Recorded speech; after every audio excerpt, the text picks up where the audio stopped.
Hi viewers, welcome to my channel. ఈరోజు recipe వచ్చేసి aloo chips అప్పటికప్పుడు ఈజీగా ఎలా తయారు చేసుకోవాలో చూడండి.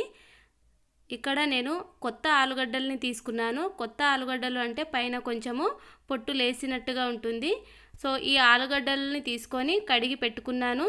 సో తర్వాత వీటిపైన ఉన్నటువంటి పొట్టుని ఇలా వీడియోలో చూపిస్తున్నట్టు విధంగా తీసేసుకోవాలి.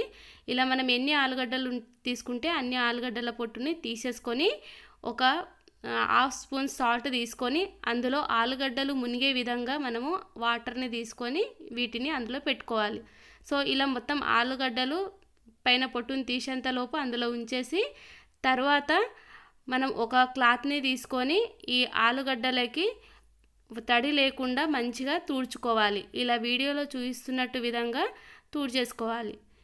ఈ విధంగా తుడుచుకున్న తర్వాత ఆలు కటర్ తీసుకొని మనము ఈ విధంగా వీడియోలో చూపిస్తున్నట్టు విధంగా మనము చాక్ చేసుకోవాలి.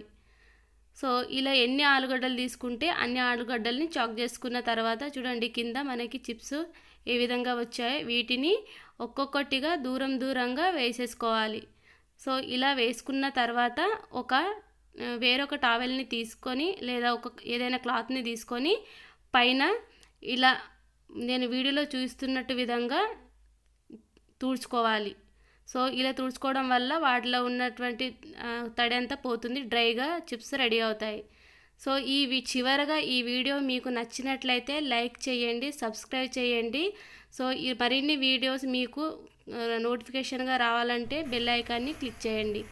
సో కడాయి పెట్టుకొని అందులో ఆయిల్ వేసుకొని చిప్స్ని మనము ఈ విధంగా డీప్ ఫ్రై చేసుకోవాలి.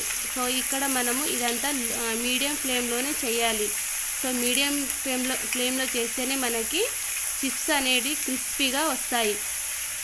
సో నేను వీడియోలో చూపిస్తున్నట్టు విధంగా కలుపుకుంటూ చిప్స్ని రెడీగా చేసుకోవాలి. సో ఇది అప్పుడప్పుడే మన దగ్గర ఆలుగడ్డలు ఉంటే అప్పటికప్పుడే చేసుకోవచ్చు. చూడండి ఎంత క్రిస్పీగా వచ్చాయి, సౌండ్ కూడా బాగా వస్తుంది.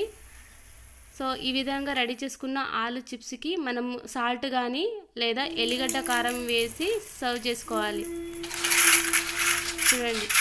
సో ఈ వీడియో మీకు నచ్చినట్లయితే మీరు కూడా ట్రై చేసి చూడండి. మీకు చిప్స్ వచ్చినట్లయితే కమెంట్ బాక్స్లో కమెంట్ చేయండి. Thank you for watching this video.